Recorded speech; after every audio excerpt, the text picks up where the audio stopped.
ডাক্তারি পড়ুয়াকে গণধর্ষণের অভিযোগ, গ্রেপ্তার আরো 2। শেখ নাসির উদ্দিনের সাথে আরো একজন অভিযুক্তকে গ্রেপ্তার করা হয়েছে।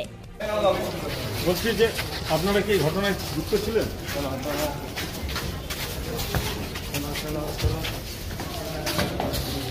তোমাকে কোথা থেকে ধরেছে?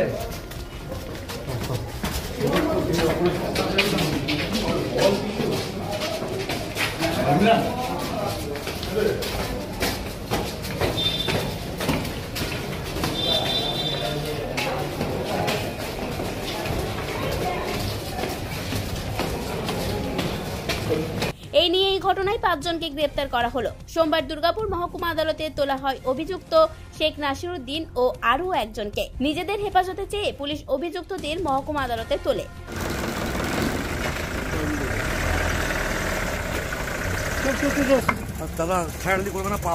এই ঘটনার সাথে যারা যারা জড়িত প্রত্যেককে গ্রেপ্তার করে আইন মাফিক শাস্তি দেওয়া হবে বলে জানালেন আসানসোল দুর্গাপুর পুলিশের DC east Abhishek Gupta.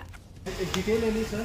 3 persons arrested and they have been forwarded to court today and further investigation is on.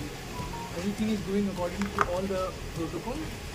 All investigation is happening. Sir, এই তিনজনের প্রত্যক্ষ প্রমাণ পাওয়া গেছে ওখানে? আজকে court protection sir. Everything is being done.